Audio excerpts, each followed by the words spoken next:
Time now for news from the left. A new book reveals Treasury Secretary Janet Yellen ended a close friendship of over 50 years over Donald Trump. Yellen's friend Carol Schwartz Greenwald got dumped by her after having lunch following the 2016 election when Trump won the presidency. According to the book, Yellen couldn't tolerate Greenwald's avid support for Donald Trump. That obviously a picture from back when they met 50 years ago. They had met in college. Greenwald was the first female assistant vice president of the Fed in Boston, and an advisor to ex-Massachusetts Governor Michael Dukakis as well. Now, I don't know about you, but if I'm Janet Yellen, I'd be hanging on to pretty much anybody that actually wants to hang out with me. I mean, can you imagine being dumped by Janet Yellen? My ego would never recover. More seriously, this does explain so much about Yellen's behavior, though, and her ridiculous support for the economic devastation that Biden is causing, which she is an avid supporter of. I think you can see her politics pretty clearly now. Next up, LA school district sharing a video about food neutrality. They tell kids they've been lied to, that no food is better for them than another food. Broccoli is not better than a cupcake. And here's a woman who has the username of Savage X Fatty telling your kids exactly that.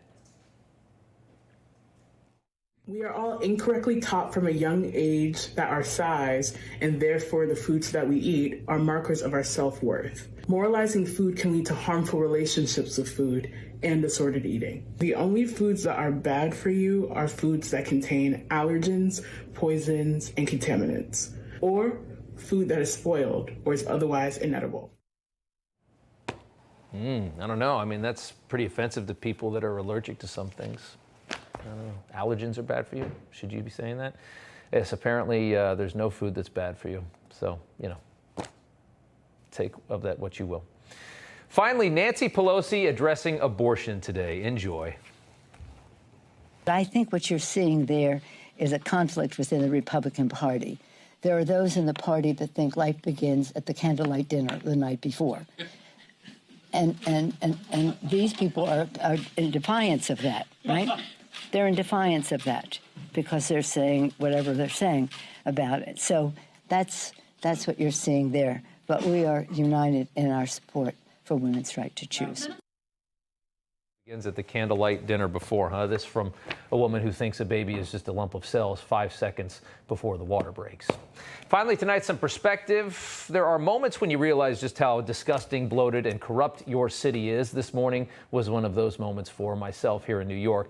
This city claims it can't afford to install protective barriers in 128 subway stations. 128, that's how many they got. It's just a barrier to prevent people from being flung onto the tracks by a psychopathic, drug-addicted bum.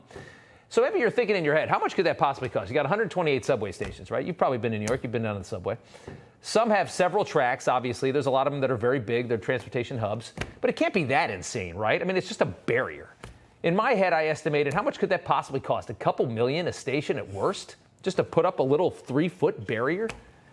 No, maybe, a couple $100 million total, 250 million tops, couple million per station. No. You know what the quote was? $7 billion.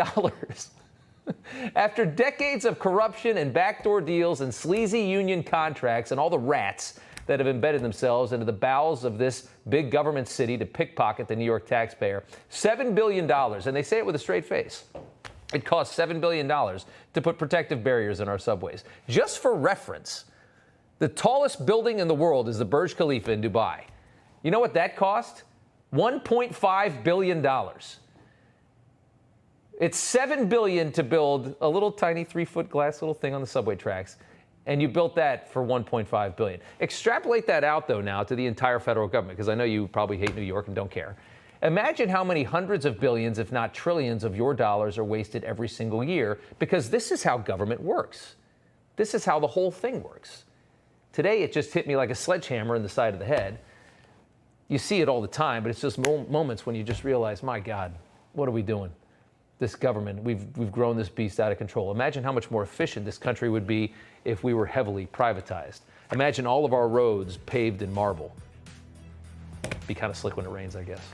But that's what we could have. Hey guys, it's Rob Carson. September is historically the worst performing month for the stock market, so you better be ready for it. The Fed continues to aggressively raise rates, and JP Morgan is forecasting another mega rate hike September the 21st. Is that why Jamie Dimon said an economic hurricane is coming our way? Well, gold and silver have remained remarkably stable despite the Fed aggressively raising rates today. The Patriot Gold Group has a special incentive for Newsmax viewers. Huge! Now precious metals investors can enjoy the no-fee-for-life gold and silver IRA on qualifying rollovers, or enjoy free, discreet, insured shipping on all direct gold and silver purchases. Here's the number, 800-356-4470. Call 800-356-4470 today.